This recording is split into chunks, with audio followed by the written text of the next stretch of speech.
지금까지 좀 딱딱한 강의들을 들었는데 마무리하면서 조금 덜 딱딱하게 하고 싶지만 여전히 남은 것들이 좀 외워야 할 부분들도 많이 있지만 특별히 외워야 할 부분들은 책에서 참고하고 이 강의에서는 잠깐씩 왜 이런 부분들이 중요한지 살펴보는 시간을 가졌으면 좋겠습니다.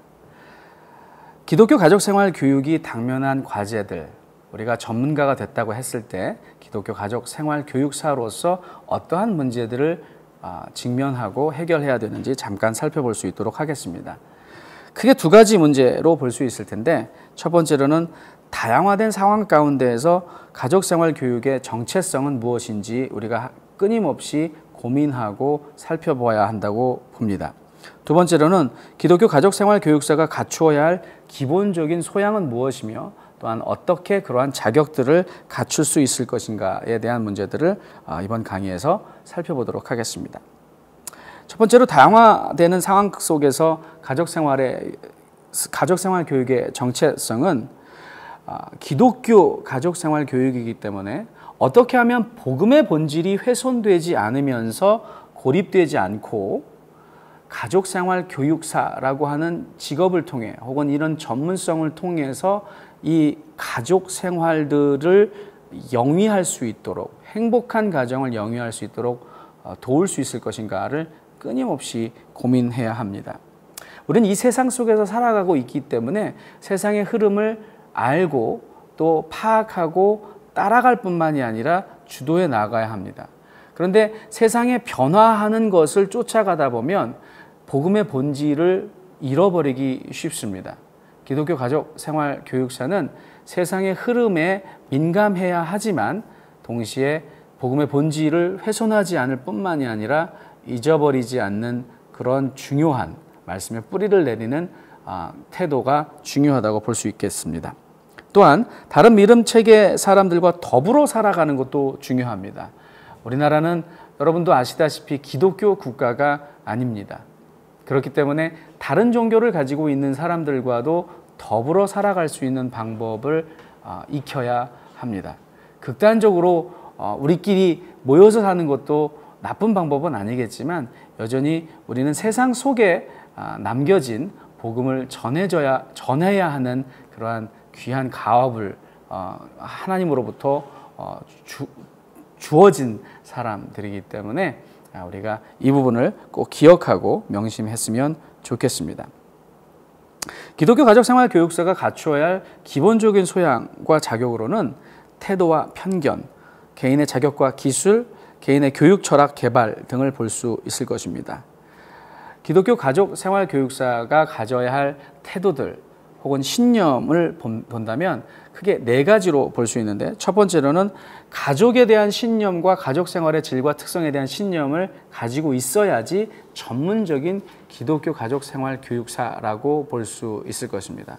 막연하게 가정이란 이런 것이다, 성경적 가족이란 이래야 한다라고 생각하는 것이 아니라 그 성경적인 것과 사회적 요구들을 결합해서 어떻게 하면 성경적인 가정을 이 세상 속에서 살아낼 수 있도록 도울 것인가에 대한 교육자 자신만의 신념을 개발해 나가야 할 것입니다. 두 번째로는 가족생활 교육의 목적에 대한 신념을 갖추어야 하며 가족생활 교육의 구체적 교육에 대한 신념을 또 갖춰야 할 것입니다.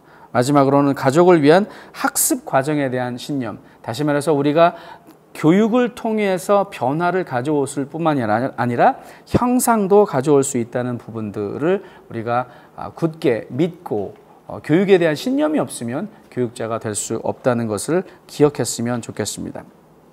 철학에는 여러 가지 기초가 있는데 가족생활 교육의 철학적 기초를 살펴보면 가족에 대한 신념과 가족의 생활의 질과 특성에 대한 신념, 가족생활의 교육의 목적에 대한 신념, 가족생활 교육 구체적 교육 영역에 대한 신념, 가족을 위한 학습 과정에 대한 신념, 앞서도 말씀드렸던 신념이 있고, 그러면 어떻게 하면 이런 신념들을 가지고 구체적으로 가족생활 교육사가 될 수 있을 것인가?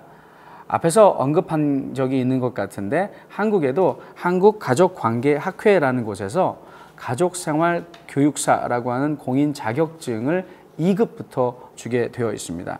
우리 학교는 아직 회원 학교가 아니기 때문에 따로 시험을 봐야 하는 번거로움이 있긴 하지만 그렇게 어려운 시험이 아니기 때문에 우리 학교에서 가족 상담사나 혹은 가족생활 교육사가 되기 위한 커리큘럼들을 쫓아서 수강했다면 누구나 응시할 수 있는 아주 쉬운 시험이라고 생각합니다. 필수 교과목은 책에도 있는데 이렇게 5과목이 있는데 2과목이 필수, 또 이 선택하는 이 과목들 가운데에서 선택해서 시험을 볼 수 있습니다. 마지막으로 왜 기독교 가족 생활 교육사가 기독교 교육과 상담 학과에서 훈련되어져야 하는지에 대해서 잠시 생각해 보는 시간을 갖도록 하겠습니다.